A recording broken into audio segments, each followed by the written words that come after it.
it's the Big T, Sleepy Joe, and Obeezy. This will be a good one, and make sure to like the video and subscribe. Ladies and gentlemen, we today have delighted you with our One Piece arc tier list with the boys, #Trump2024. Did this motherfucker just promo? Anyway, today, like Donald said, we'll be ranking the One Piece arcs from best to worst, and warning spoilers ahead, of course. So in this tier list, the arcs will be ranked in chronological order, and with that being said, we're starting off with the beginning of this long journey. We have Romance Dawn.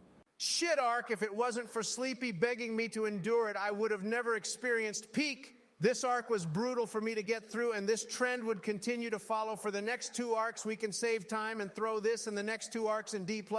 L+ ratio, fuck you. Donald Romance Dawn was a great opener to One Piece with one of the best McSee entrances in manga, and maybe I can agree it's kind of slow.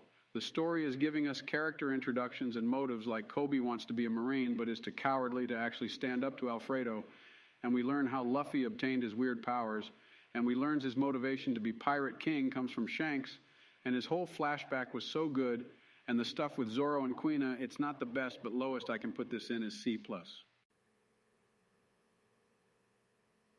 Who the fuck is Alfredo?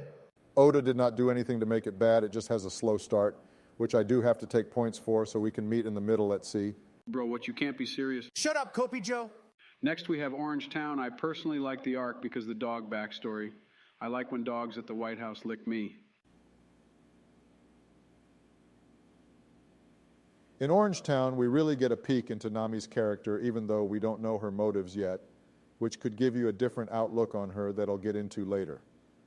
This arc also introduced us into Buggy the Goat. Buggy respect. Buggy respect.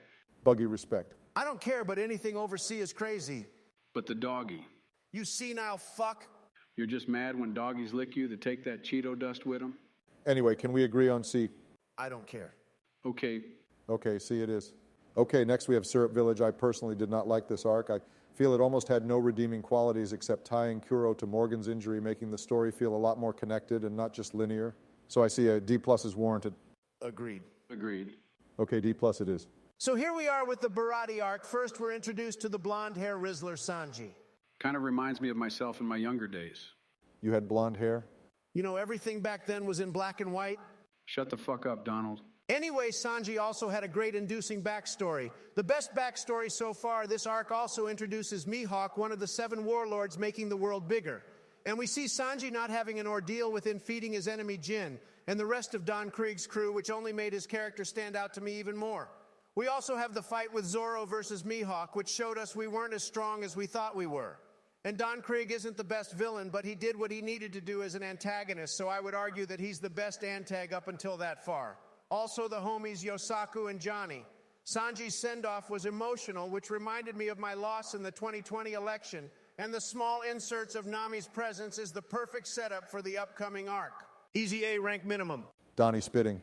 I agree it's a good arc, but I kind of felt like it was too much going on, the Baratie stuff, the Zoro and Mihawk stuff, and the Nami subplot, which made it kind of hard to follow for me. Of course, you'll be confused dozing on and off every episode, Sleepy Joe. Me personally would shoot for S rank, but taking Joe's input into consideration, here it is. Okay, we made it to Arlong Park. This arc is renowned as the arc that made 90% of fans fall in love with the show. You come into this arc only knowing whatever it was, something disturbed Nami, as she left the Baratie. While Usopp and Zoro make their way to her, while Sanji and Luffy follow after them, it's the first major time when we see the government being corrupt with Arlong paying them off. Then when we finally find out what's been happening in Kokoyashi Village. When we receive Nami's backstory from Nojiko, we can understand Inami acts the way she does when it comes to money, and the ordeal of her going along to save her village and family. And her backstory was actually perfect and well thought out, with her coming to terms with working with the people who took her mother away at such a young age. Then when Luffy stops Nami from stabbing herself, we get a little more deeper into Luffy's character. She says, "You don't know what's been happening on this island the past couple years." He says he doesn't, which tells us he does not care about her past, nor does he concern himself with that. Then she finally cracks and finally asks for help. Not to mention the walk to Arlong Park is one of the best moments from the series. The monster trio and Usopp fights were different and interesting, like Sanji diving in the water to save Luffy. And when Usopp beat a fishman and felt so accomplished, which was a great moment for his character, which was deserved. Not to mention Genzo, Bellamere, and Nojiko all played their roles really well. Not to mention the antagonist Arlong was so relatable. It was like looking in a mirror of myself. No need to discuss this, easily falls into S rank. Agree. Agree. Next up to finish off the East Blue, we have Loguetown, to which we learn is where the king of pirates, Gold Roger, was born, and also where his execution was held. This arc really did not have that much going for it. Zoro gets some new swords that was cool, and I like the introductions to Tashigi and Smoker. I bet you would like Smoker the way you blow smoke out of your ass, but I digress. But anyway, this arc was pretty fucking mid all the way around. Shout out to Oda. No Oda slander will be tolerated. Yeah, you fucking cheese puff. No one is slandering Oda, don't get me wrong. Oda is the GOAT, but we all fall and stumble. What are you talking about? When has Oda ever fell? The Wano ending. Moving on, the arc doesn't have a lot going on for it, but it's still a really good arc. I need it in at least B for me to be able to sleep at night. You're talking as if you only sleep at nighttime, Sleepy Joe? Trump, if you get arrested, I'm not pardoning your ass. If you're still breathing by then, you fucking carcass. I was thinking more in the C range, Joe. Fuck, see, put this shit in D just to spite Joe. See, it is then. Don't forget to like the video and subscribe to the homie Almighty Will for making this possible.